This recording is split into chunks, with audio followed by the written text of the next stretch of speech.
You were not born ashamed of your ambition. You did not enter this world apologizing for wanting attention, wanting power, wanting to win, wanting to be seen. Watch a child closely, and you will see something raw and unfiltered. A child runs fast because it wants to. A child shouts loudly because it feels like it. A child says, "Look at me," without hesitation. There is no embarrassment in that voice. There is no calculation. There's only energy moving outward. That is the natural state. Energy moves outward.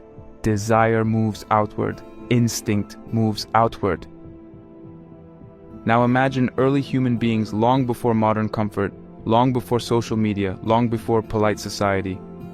Life was harsh. Survival required strength. If you had power, you used it. If you had courage, you showed it. If you had skill, you demonstrated it openly. Your instincts were not a problem to be corrected. They were tools. Aggression defended your territory. Pride signaled status. Confidence attracted allies. The body and the will worked together without apology. Over time, human beings began forming larger and more structured communities. Order became necessary. Rules appeared. Hierarchy stabilized. Punishment systems developed. Religion emerged with moral codes that shaped behavior. Society needed predictability. It needed control.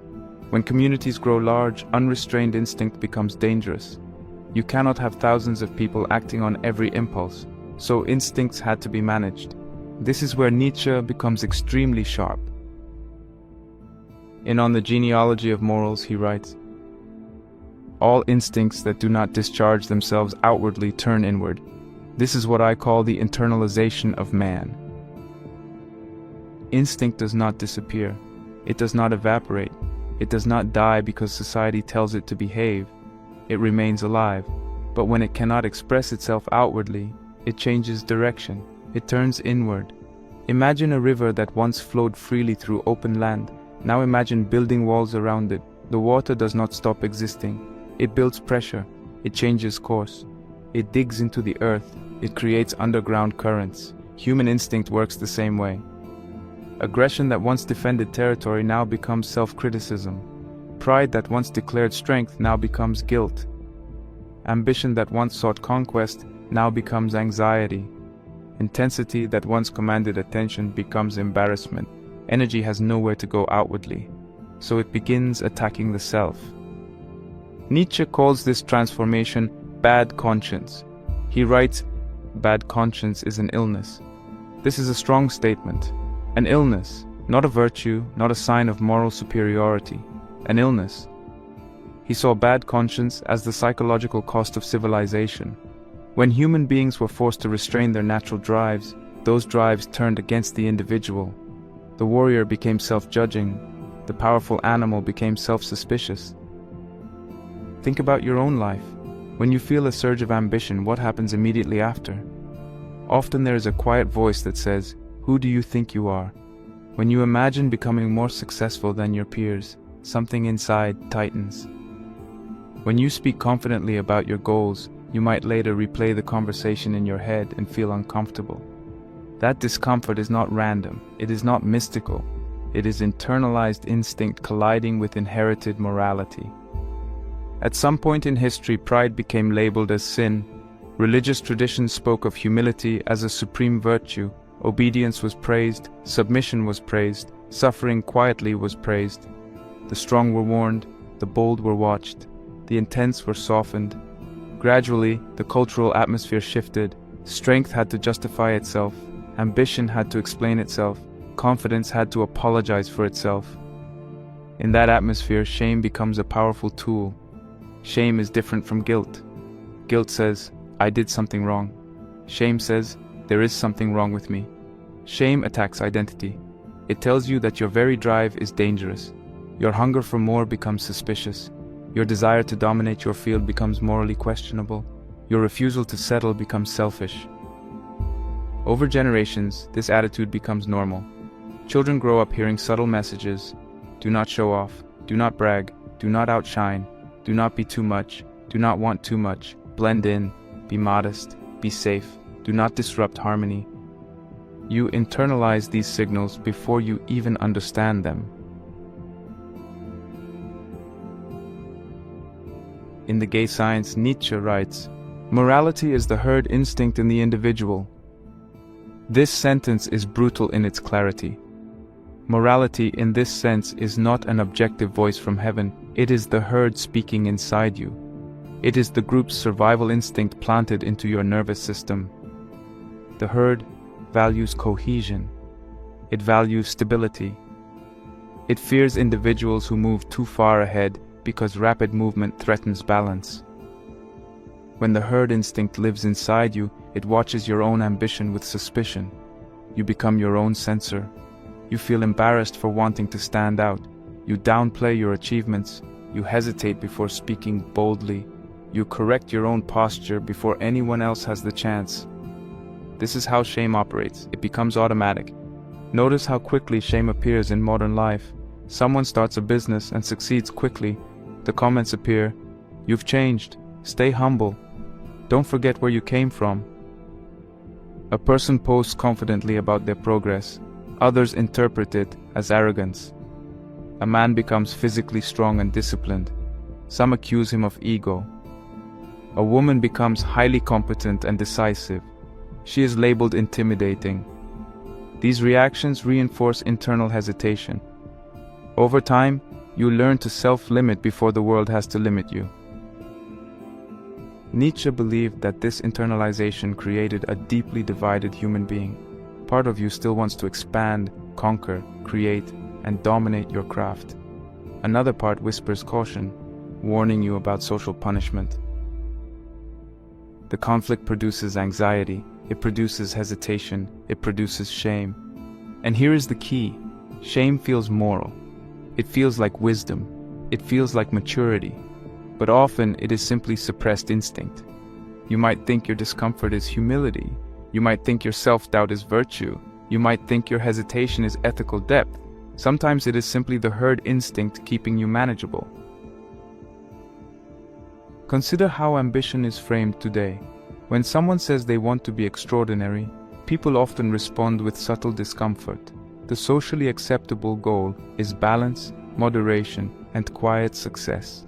Intensity makes people uneasy. Extreme dedication makes people uneasy. Radical self-belief makes people uneasy. Why? Because it exposes contrast. When one person rises sharply, others are forced to evaluate themselves. That evaluation is uncomfortable. Shame becomes contagious, so the group develops subtle mechanisms to neutralize extreme growth. You absorb those mechanisms early in life. Teachers reward compliance, classmates mock overachievement, families encourage stability over risk. Society praises security over boldness. Gradually, your nervous system associates expansion with social threat. This is how control works in a weak world. You do not need visible chains, you do not need guards, you do not need physical punishment. The mind polices itself. You feel the tension before stepping outside the line. You correct your own behavior to avoid friction. You silence your own intensity. From the outside, it looks like maturity. From the inside, it feels like caution. But underneath, there is often suppressed fire. Nietzsche saw that fire. He saw how civilization reshaped human instinct and called it virtue. He did not advocate chaos or random cruelty. He observed the psychological cost of suppressing strength. When strength cannot move outward, it decays inward. It becomes guilt, resentment, anxiety, and self-hatred. Think about how many people feel guilty for wanting more money, guilty for wanting influence, guilty for wanting dominance in their field, guilty for wanting to be exceptional. That guilt is rarely examined. It is accepted as normal. But ask yourself, who taught you that wanting more was morally suspicious? The herd instinct operates quietly. It whispers that equality of outcome is fairness. It suggests that standing too far ahead is inconsiderate. It convinces you that shrinking yourself is kindness. Over time, you begin to equate smallness with goodness. This is the psychological turning point Nietzsche diagnosed. The ambitious individual becomes hesitant about ambition. The person capable of greatness negotiates with mediocrity, and it all feels reasonable. That is the brilliance of shame as a control mechanism. It feels like being a good person. It feels like fitting in. You discipline yourself on behalf of the group without being told to. In a weak world, overt force is unnecessary. Physical chains are inefficient. External punishment is costly. Internal shame is far more effective.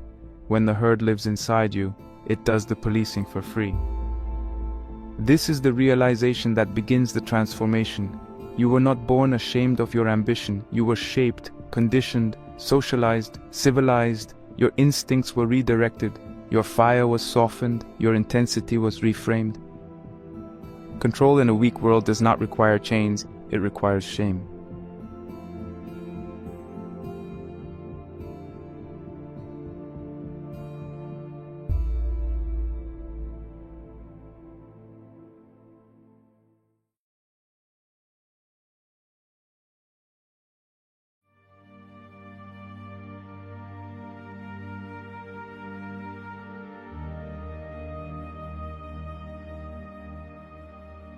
The herd used shame to keep you small. Once shame has been planted inside the individual, it does not just sit there quietly, it becomes useful, it becomes functional, it becomes a system of protection for the group. Shame is not only a psychological accident, it plays a role in maintaining stability. It keeps the many aligned, it keeps movement slow, it keeps power evenly distributed. The herd survives by minimizing extremes. That is why shame protects the herd. In Beyond Good and Evil, Nietzsche writes, "Morality in Europe today is herd animal morality." When he says this, he is describing a type of morality built around collective comfort. Herd morality values safety, it values equality, it values predictability. These values are not evil in themselves. Every society needs a certain level of stability. The problem arises when stability becomes the highest good, when safety becomes sacred, risk becomes suspicious. When equality becomes the highest virtue, excellence becomes threatening. When predictability becomes comforting, intensity becomes dangerous. The herd wants smooth ground. It wants flat landscapes. It does not want mountains rising too high above the horizon. Mountains create contrast.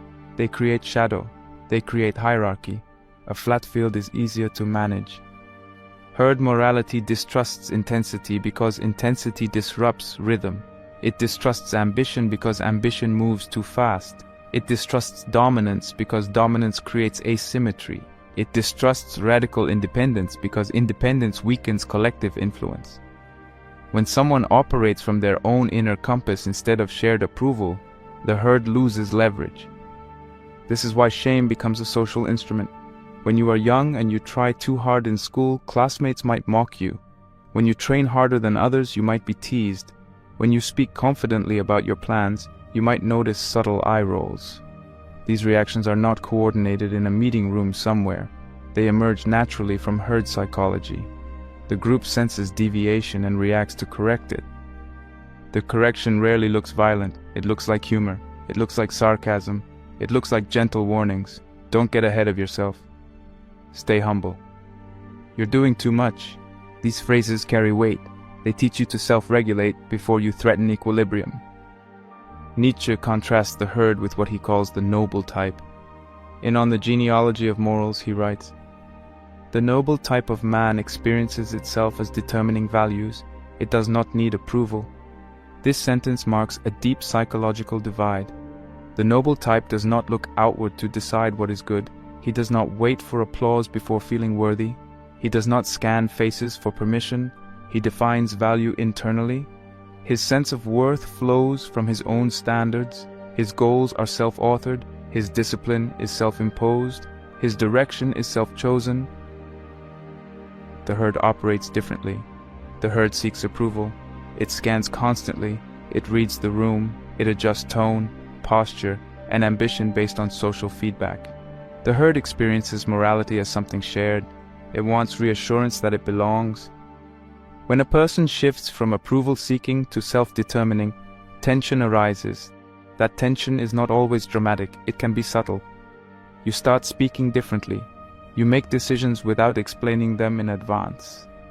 You stop asking for validation before acting. You commit to goals without consulting everyone around you. At that moment, discomfort appears. Discomfort spreads because your independence creates contrast. Your willingness to act without collective reassurance exposes how dependent others might be on reassurance. Contrast can feel like judgment even when no judgment is intended.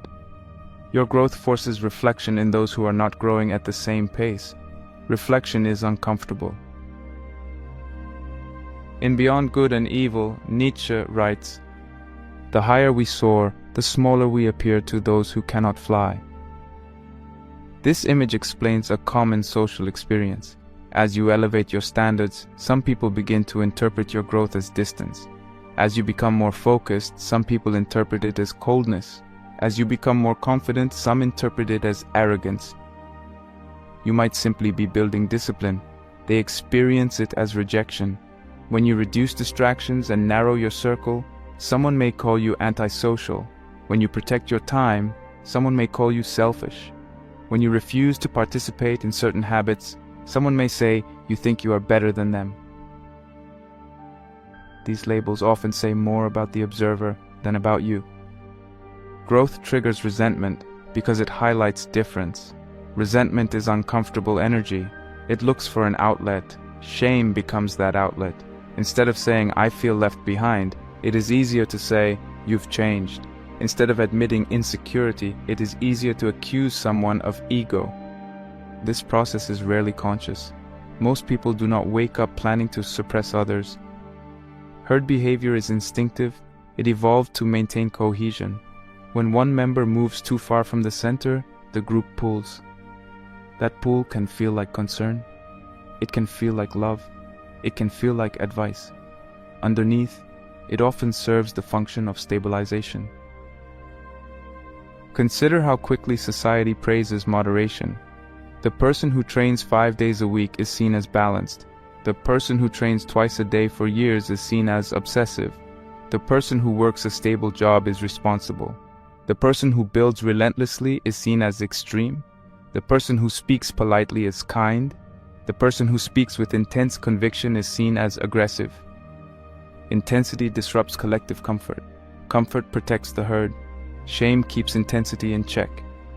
This is why shame is powerful. It does not need to attack you directly. It only needs to make you doubt yourself. If you begin to shrink voluntarily, the herd's job is done. You regulate your own ambition to avoid friction. You dilute your own voice to avoid tension. You tone down your goals to preserve harmony. From the outside, this looks like maturity. From the inside, it can feel like compromise. There is also a deeper layer. Herd morality tends to elevate equality as a moral ideal. Equality and dignity is essential for human rights, but when equality extends into equality of outcome or equality of aspiration, excellence becomes awkward. If everyone must feel equal at all times, extraordinary achievement creates emotional imbalance. The simplest solution is to morally question the achiever. Labels appear quickly: selfish, arrogant, cold, different. These words sting because they attack character. They imply a moral flaw. They suggest that your growth is not just intense, but wrong. Over time, repeated exposure to such labels can erode confidence. You begin to question your own drive. You begin to soften your ambitions before others have to soften them for you. The herd rarely says, "Please remain average so we feel comfortable." Instead, it wraps its discomfort in moral language. It frames hesitation as kindness. It frames ambition as ego. It frames independence as isolation. When you internalize these messages, your nervous system learns that expansion equals social risk. Your body reacts before your mind can reason. You hesitate during opportunities. You over-explain your success. You downplay your victories. You apologize for being busy. You feel strange about outgrowing old environments. This is how shame protects the herd. It does not eliminate talent, it slows it, it shapes it, it keeps it within acceptable boundaries. The noble type described by Nietzsche stands outside this dynamic. The noble does not constantly monitor the emotional reactions of the group. The noble respects his own path enough to continue even when misunderstood. This does not mean cruelty, it means clarity. It means the courage to accept misinterpretation without collapsing. When you begin rising, discomfort appears because you shift from shared approval to self-determined value. That shift changes relationships. Some will adapt, some will resist, some will attempt to pull you back with subtle pressure. You may notice conversations change. You may feel distance where there used to be closeness. Growth alters dynamics. Many people retreat at this stage. They lower their standards to restore harmony. They abandon difficult goals to regain approval. They shrink their voice to avoid tension. This retreat feels safe, it restores belonging, it reduces conflict, but it also reduces potential. Growth triggers resentment because it exposes possibility. Possibility can feel threatening. If you demonstrate what is achievable, others must confront their own choices. That confrontation can create discomfort. Discomfort looks for relief. Shame provides relief by reframing the achiever as morally flawed. Understanding this dynamic changes how you interpret resistance. When someone calls you selfish for protecting your time, you can pause before accepting the label. When someone calls you arrogant for believing in your vision, you can examine whether the accusation reflects reality or discomfort. When someone calls you different, you can decide whether difference is truly a problem. This does not mean ignoring feedback. Honest criticism is valuable. It sharpens character. It refines skill. The key difference lies in the source and intent. Feedback aimed at improvement feels constructive. Shame aimed at reduction feels diminishing. One strengthens, the other shrinks. If you constantly feel guilty for growing, for aiming higher, for becoming more disciplined, for distancing yourself from habits that no longer serve you, pause and examine the feeling carefully. Ask where it originated. Ask whose comfort it protects. Ask what would happen if you ignored it. The herd seeks approval. The noble creates values. One waits for permission. The other moves from conviction. If you constantly feel guilty for growing, ask who benefits from your hesitation.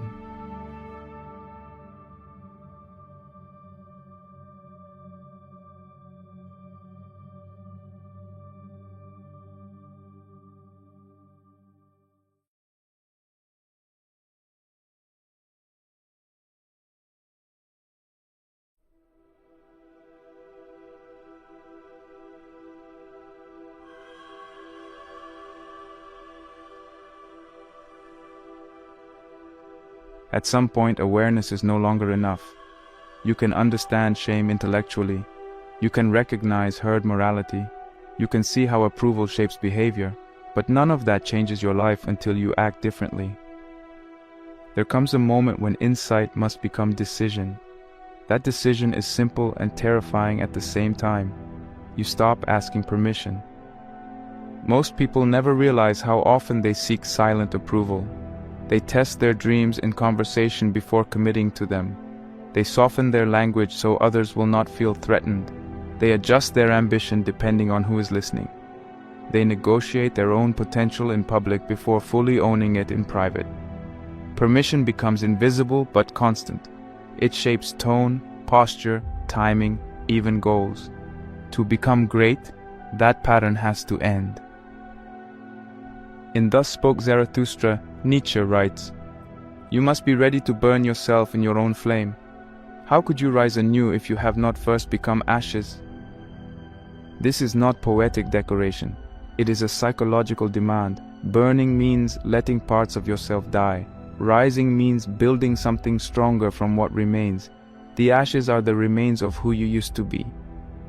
When you decide to become unapologetic, you begin burning old identities. You burn the version of yourself that needed everyone to agree before moving forward. You burn the version that waited for reassurance before taking risks. You burn the version that diluted its vision to fit the room. These versions feel safe because they were socially rewarded. Letting them go feels dangerous because you lose a familiar way of navigating the world. You also burn old approval systems. Approval systems are internal scoreboards. They tell you whether you are acceptable. They measure reactions, praise, inclusion. Many people build their sense of worth around these systems. If the room is quiet, they shrink. If the feedback is positive, they expand. Their emotional state depends on external signals. Burning that system means deciding that your standard matters more than the reaction of the crowd. That shift creates freedom, and it also creates isolation. Old fears must burn as well. Fear of being misunderstood, fear of losing friends, fear of being called arrogant, fear of standing alone. These fears feel protective. They warn you about social consequences. When you stop apologizing for your ambition, these fears become louder before they become weaker. Your nervous system senses risk because the pattern is changing. Growth activates resistance. Another line from the same book says, "Man is something that shall be overcome." This sentence challenges comfort. You are not finished. You are not a fixed personality. You are not a completed product. You are a bridge between who you are and who you could become. Remaining static feels safe. Overcoming yourself feels unstable. It requires constant evaluation and constant rebuilding. Self-overcoming demands confrontation. You must confront your laziness, your excuses, your inherited beliefs, your unexamined limits. That confrontation is uncomfortable. It exposes contradictions. It reveals weaknesses. It shows how often you settle for less than your capacity. Overcoming yourself requires honesty that few people sustain. The idea of becoming dangerous is rooted in this process. A dangerous person is not someone who harms others randomly. A dangerous person cannot be easily manipulated. He cannot be silenced by guilt. He cannot be contained by approval. His direction comes from an internal compass that does not depend on constant validation. That independence shifts power. When you stop apologizing for wanting more, you enter a new psychological territory. You no longer explain your ambition in small pieces to make it digestible. You no longer soften your goals to avoid tension. You no longer pretend to be unsure to make others comfortable. You state what you want clearly. You pursue it steadily. You accept that some people will not like the direction. This is where danger begins.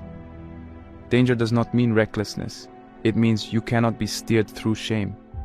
Many systems rely on shame to maintain control. Social groups rely on it. Institutions rely on it. Even personal relationships sometimes rely on it. When shame stops working on you, the leverage changes. What does not kill me makes me stronger.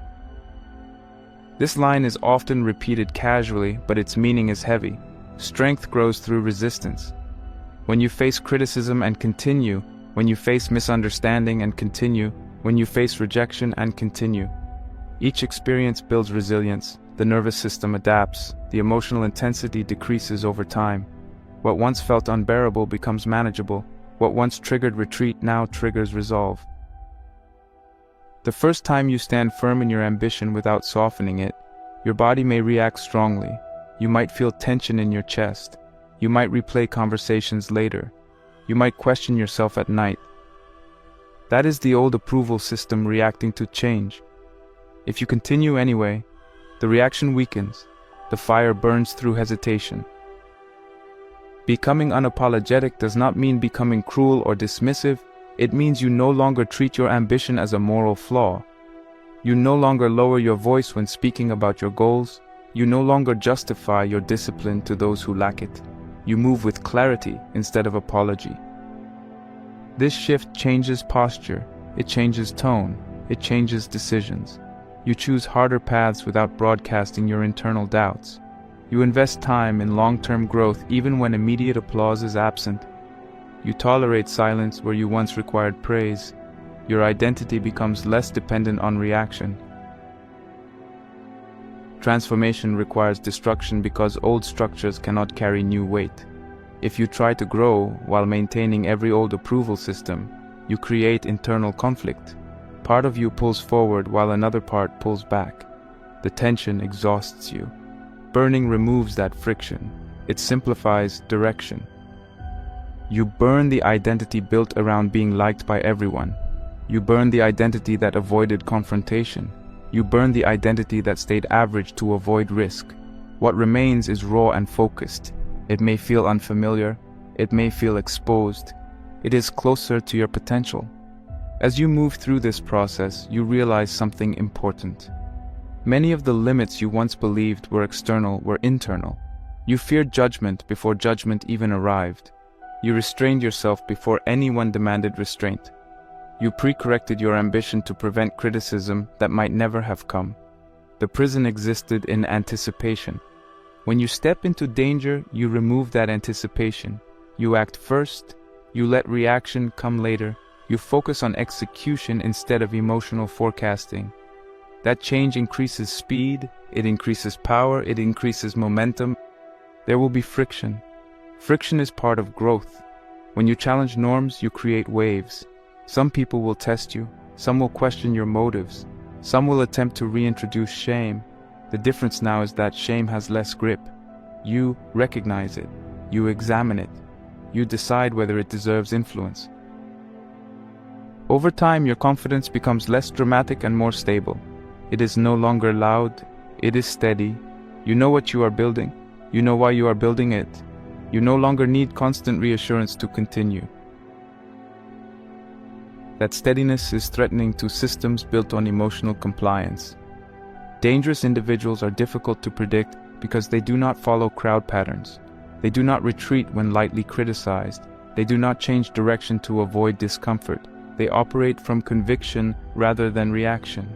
This kind of person shifts dynamics in any room. When you stop apologizing for wanting more, you redefine your relationship with guilt. Guilt loses its automatic authority.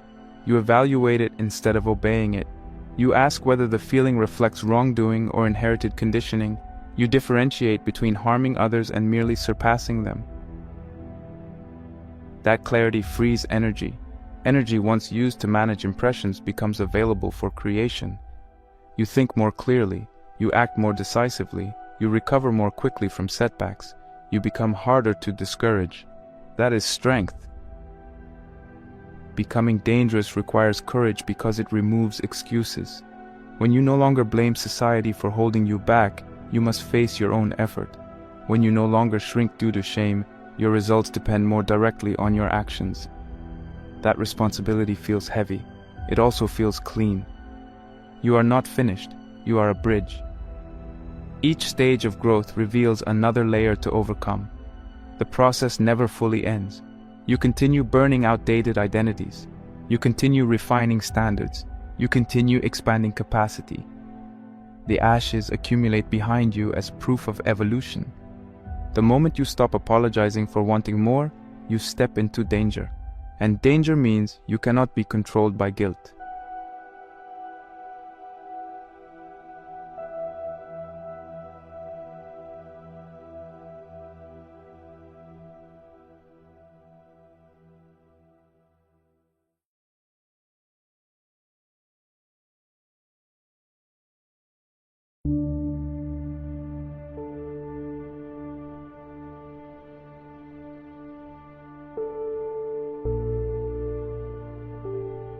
There is a moment in every real transformation when excitement fades and reality sets in. At first, becoming unapologetic feels powerful. You speak clearly, you act decisively, you move without hesitation. But then something else begins to happen. The social landscape shifts, the room feels different, the air changes. You realize strength has a cost. Solitude is the price of strength. In Thus Spoke Zarathustra, Nietzsche writes, "Flee, my friend, into your solitude. I see you dazed by the noise of the great men." Solitude in this sense is not isolation born from rejection. It is distance chosen for clarity. Noise is not only sound. Noise is opinion, comparison, commentary, expectation.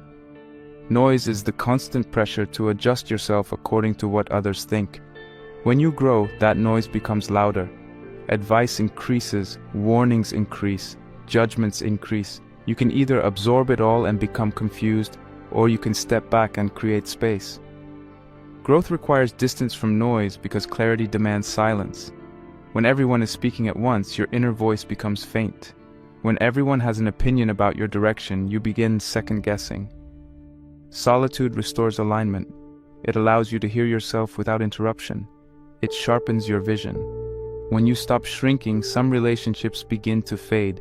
This does not always happen through dramatic conflict. Sometimes it happens quietly. Conversations become shorter, shared interests weaken, schedules no longer align. The bond that once depended on mutual limitation dissolves when limitation disappears. Some people misunderstand you. They interpret your focus as indifference. They interpret your discipline as rigidity.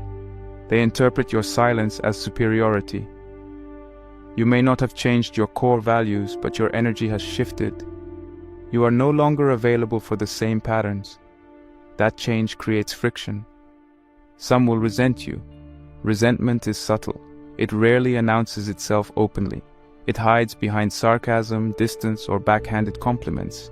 You may notice a change in tone. You may feel tension that did not exist before. This is part of the cost. Your growth forces others to confront their own position. Not everyone welcomes that confrontation. From Beyond Good and Evil, Nietzsche writes, "The individual has always had to struggle to keep from being overwhelmed by the tribe. The tribe is powerful because it offers safety. It offers belonging. It offers shared identity. Humans are social creatures. We evolved in groups. Separation once meant danger. That ancient wiring still lives inside you. When you distance yourself from group expectations, your nervous system reacts. It interprets solitude as risk. This is why most people choose belonging over greatness. Belonging feels warm. It feels secure. It provides immediate feedback. Greatness often feels cold in the beginning. It requires patience. It requires long stretches without applause. It requires walking paths others do not understand. Belonging asks for conformity. Greatness asks for responsibility. When you become shameless, you lose the comfort of external excuses. Before, you could blame society for your hesitation. You could blame your upbringing for your limits. You could blame the herd for holding you back. Once you decide to move forward regardless of approval, those excuses lose power. Your results become more directly tied to your effort. Responsibility replaces resentment. Resentment feels easier. It allows you to point outward. It allows you to narrate your struggle as unfair. Responsibility turns the focus inward. It demands action. It demands discipline. It demands consistency. This shift can feel heavy because there is no one left to blame. Few accept this weight. It is easier to stay inside familiar circles where expectations are low. It is easier to maintain relationships built on shared comfort. It is easier to move at a pace that does not disrupt anyone. Strength requires another path. Strength demands that you endure misunderstanding without collapsing. There will be evenings when you feel the distance. You may scroll through old photos and notice who is no longer around. You may think about conversations that ended quietly. You may wonder if the cost is worth it. That doubt is natural. It is part of the adjustment. Solitude does not mean abandoning connection. It means choosing connection that aligns with growth. As you evolve, you may attract new relationships built on shared standards instead of shared limitation.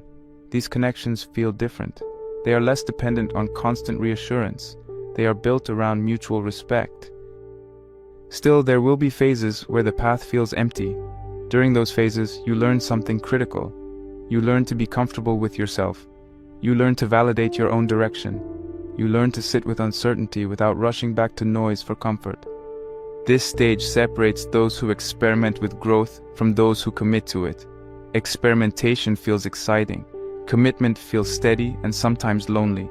The tribe offers immediate warmth. The solitary path offers long-term expansion.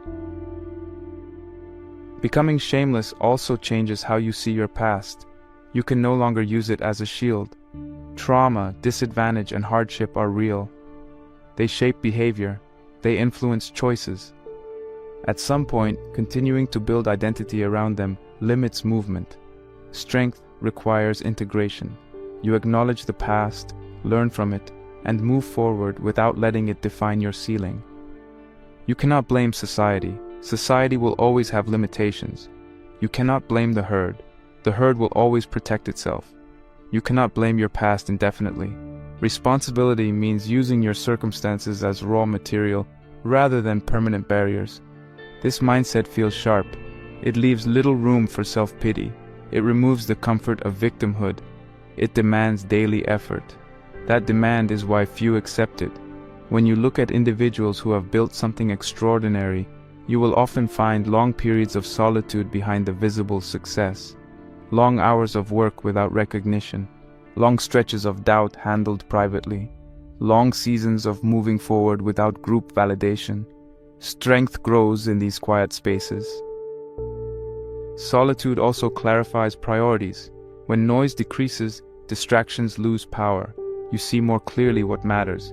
You allocate time more intentionally. You stop chasing every opinion. You stop reacting to every comment. Your energy becomes focused. That focus creates depth. Depth produces skill. Skill produces confidence. Confidence reduces the need for approval. The cycle strengthens itself. Still, there will be moments when the tribe calls you back. Invitations to return to old habits, pressure to slow down, encouragement to relax standards. These invitations feel tempting because they promise relief. Relief from pressure, relief from expectation, relief from standing out. Accepting them may feel comfortable in the short term. In the long term, you will feel the weight of unrealized potential. That weight is heavier than solitude. Strength reshapes identity. Identity reshapes relationships. Relationships reshape daily life. The transformation is comprehensive. It touches everything. That is why it feels intense. When Nietzsche urges his friend to flee into solitude, he is not glorifying isolation for its own sake. He is recognizing that clarity requires space. The noise of the many can drown the voice of the individual. If you never create distance, you may never hear your own direction clearly. The struggle against being overwhelmed by the tribe continues throughout life. The tribe changes form. It may appear as colleagues, online communities, cultural trends, or even family expectations. The pressure to conform never disappears entirely. Your strength lies in choosing when to engage and when to step back. Few accept the weight of full responsibility because it leaves no hiding place. It exposes laziness. It exposes inconsistency. It exposes fear. Once you remove excuses, you face yourself directly. That confrontation is demanding, yet inside that demand lies freedom. You act because you choose to act. You build because you choose to build. You endure because you choose to endure. Your life becomes a reflection of your decisions rather than a reaction to your environment. Solitude sharpens you. Responsibility strengthens you. Distance clarifies you. Most choose belonging over greatness. Few accept the weight. And that is why strength remains rare.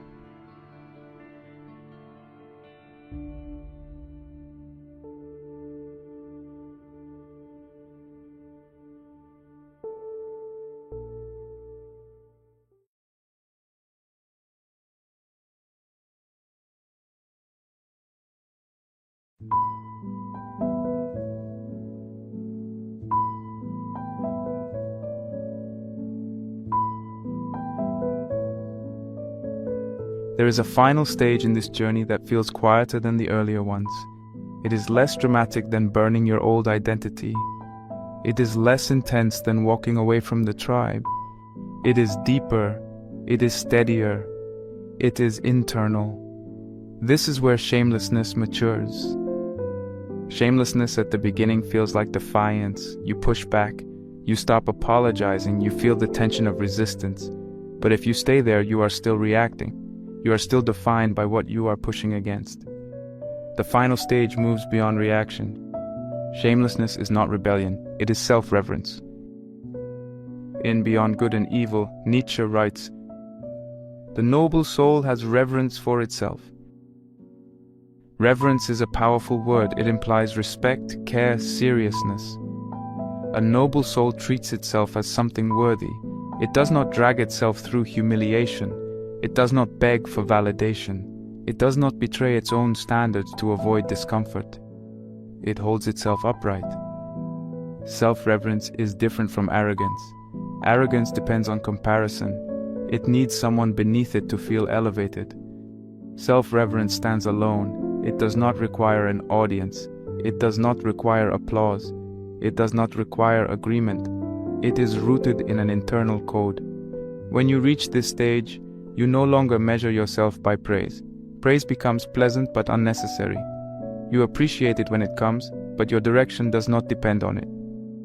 You no longer measure yourself by approval. Approval may come and go. Your commitment remains. You no longer measure yourself by permission. You do not wait for others to declare you ready. Instead, you measure yourself by strength. Did you show up when it was difficult? Did you hold your ground under pressure? Did you move forward when fear tried to slow you down? Strength becomes visible in consistency. You measure yourself by integrity. Did your actions align with your words? Did you remain loyal to your principles even when bending them would have been easier? Integrity is silent and powerful. It builds trust within yourself. You measure yourself by growth. Are you sharper than you were last year? Are your habits stronger? Is your thinking clearer? Growth becomes the standard, not status, not comparison, not noise. This shift changes your relationship with success. Success is no longer a performance for others. It becomes a private conversation between who you were and who you are becoming. You compete with your past self. You refine your craft. You expand your capacity. The crowd fades into the background. In Thus Spoke Zarathustra, Nietzsche writes, "Become who you are." This line sounds simple, but it carries weight. It assumes that who you are is not fully expressed yet. It assumes potential hidden under conditioning. It assumes strength waiting beneath hesitation. Becoming who you are is not passive acceptance. It is active construction. It requires discipline, honesty, and courage. When you become who you are, you stop imitating. You stop copying standards that were never yours. You stop chasing goals that were handed to you without reflection. You examine your values carefully. You decide which ones to keep and which ones to discard. You design your life deliberately. This is the moment where shame loses its foundation completely. Shame survives when you depend on external judgment. Once your judgment becomes primary, shame loses authority. You still feel emotion, you still experience doubt, but you evaluate it instead of submitting to it.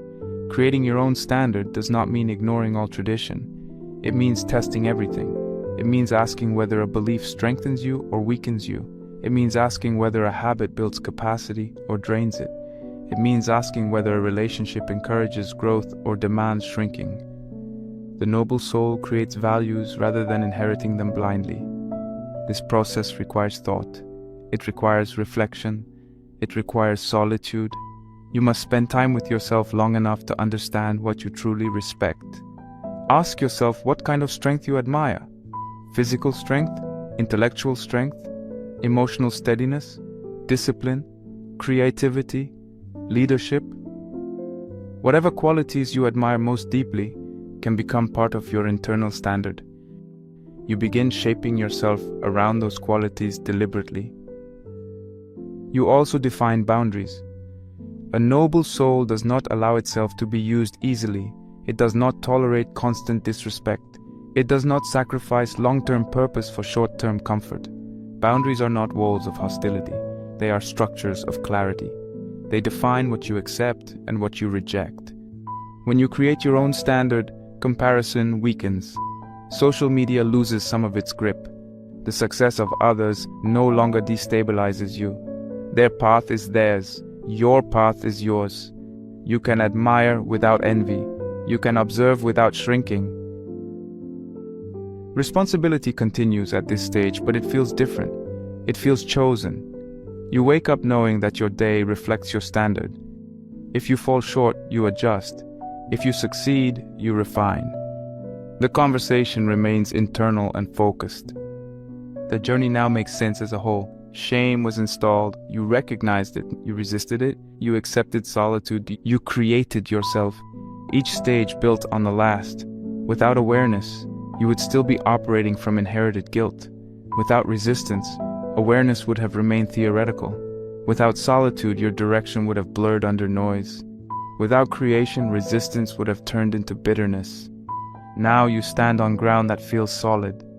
In a weak world, shame keeps people obedient. It keeps ambition quiet. It keeps strength cautious. It keeps potential contained. Obedience feels safe because it aligns with the group. Safety feels warm because it reduces conflict. The moment you stop apologizing for your strength, something shifts permanently. You no longer hide your discipline. You no longer downplay your goals. You no longer shrink to maintain comfort. You move with quiet confidence. Greatness begins here. Greatness is not loud. It is steady. It is built day after day according to a standard you respect. It does not collapse under criticism. It does not inflate under praise. It moves forward with focus. There will still be moments of doubt. There will still be periods of fatigue. There will still be challenges that test your resolve. The difference now is internal. You do not question your right to grow. You do not question your right to expand. You do not question your right to build. You become difficult to control because your center is stable. The noble soul stands upright even when alone. It speaks clearly even when misunderstood. It works steadily even when unrecognized. It respects itself enough to continue. This is the path Nietzsche hinted at. Not comfort, not conformity, not endless rebellion, a higher form of self-respect. In a weak world, shame keeps people obedient, but the moment you stop apologizing for your strength, you begin walking the path to greatness.